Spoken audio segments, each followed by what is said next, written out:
Hello friends, this is another in what's turned into a series about AV receivers. I keep running into these at thrift shops at prices that I kind of can't turn down.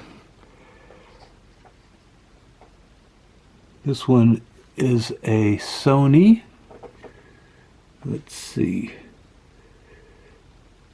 Digital Audio Video Control Center.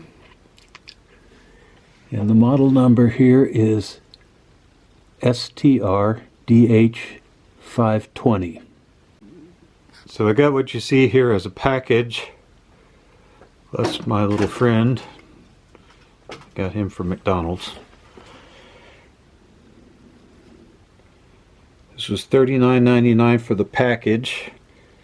Included 4 pieces, which is these 2 speakers, the receiver itself, and the remote control. A lot of times you don't get the remote controls with these. Sometimes the remote controls are actually valuable in the sense of, you know, worth like $10 on eBay. And kind of what's going on there is that the receiver is very heavy to ship, and if it's only worth about 50 bucks, it might not be worth much more than the shipping price and margin and the cost that you pay for it. But in this case, you know, I got a $10 remote control probably. I've got $10 worth of speakers at least, so there's $20 right there, and maybe $20 for the receiver itself. So as a bundle, this is a pretty good deal, I think. So let's turn it around and see what's on the back. That gives us a lot of ideas about what the feature set is. While we're here, we'll look at the speakers real quick. These are actually pretty heavy, which is always a good sign for speakers. They have this wood grain on them, but I think it's some sort of faux wood grain. This sort of looks like plywood, but it isn't. I think it's some sort of dense molded plastic, but that's probably okay. You know, if it's a nice cosmetic, and in particular a quality speaker of some kind should have a real dense, heavy material in the enclosure. Kind of flimsy plastic is a pretty sure sign that the speaker is worthless. Down here we've got the fact that this has 4 HDMI inputs and 1 output, as well as some other types of inputs and outputs, is a pretty good sign that this is a fairly modern unit within the last few years. Really, the fact that it uses HDMI means that it's not obsolete. So the last AV receiver that I looked at had SVHS inputs and composite only.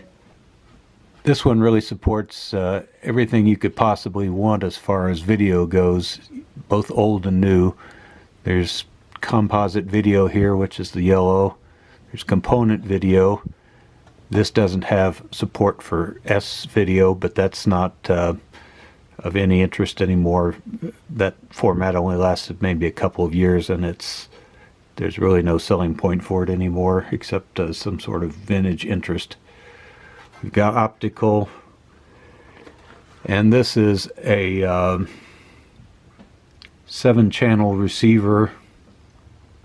We've got front and back, left, right, center, left, right for surround, and surround back, front. I guess there's some sort of assignability there maybe. So the overall wattage for this is listed at 240 watts. So let's say 100 watt per channel for the 2 main channels. Generally power output is not a big concern for the surround channels. We've got a subwoofer out, which is a key feature. This will plug into a powered subwoofer. This is a little powered subwoofer that I showed in my last video that I got for $12. It's not a champion, but it does work and is, you know, suitable for a small setup like that. So if you put those together, I've got $40 here, and let's say we put on our $12 powered subwoofer, we got $52. Need to add 2 more speakers to that. Bought these for $5 each and I'm quite happy with them. So, you know, approximately $62. We've got a, probably also need to add on a center speaker for that, you know. So this type of setup maybe gets you to a total of $70 or $75 buying thrift store components. So I really don't see any drawback to this. So I pulled the tape off of this. I'm going to plug it in for the first time. Heard a good solid click come out of it there. Got a display, FM tuner.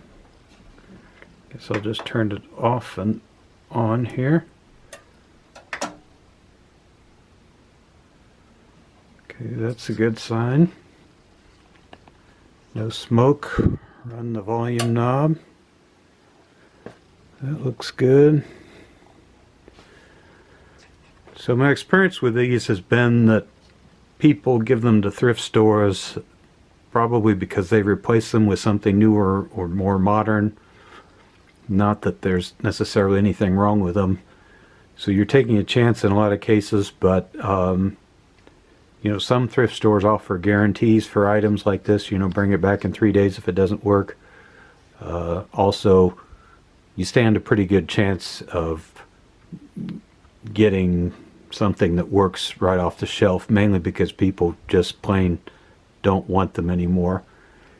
And I'm guessing what's sort of wrong or obsolete with this one is that it doesn't have Bluetooth or network connection, which are kind of features that a modern AV receiver would have. I have one that's 2 or 3 years old that I got at a thrift store that has those kind of features. So this is kind of lacking in terms of the very latest features. But as far as you know, the good old-fashioned remote control, and you run it with the input of your choice, like this is a $10 Amazon Alexa Flex, I think they call it, unit. Just plugs right into the wall. Run it from your phone or, you know, CD player, whatever you want to do. So next I'm going to hook up these speakers and some inputs, and then we'll see if it makes some sound. Get everything hooked up. I put batteries in the remote control. Let's try that out and see if that works. I'm guessing it will. Here we go. Got this selected to the CD input.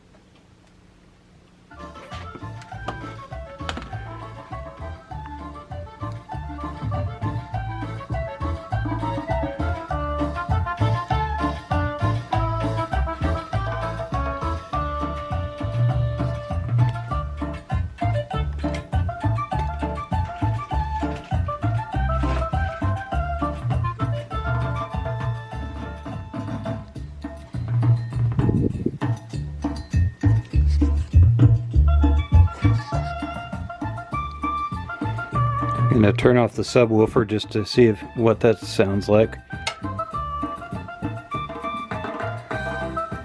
So we definitely lost some low end there. Overall, as a 2-channel system, this sounds pretty good. Now listen to each speaker.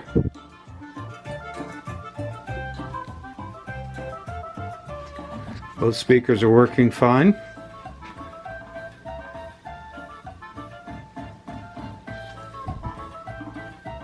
So we're going to call this a success.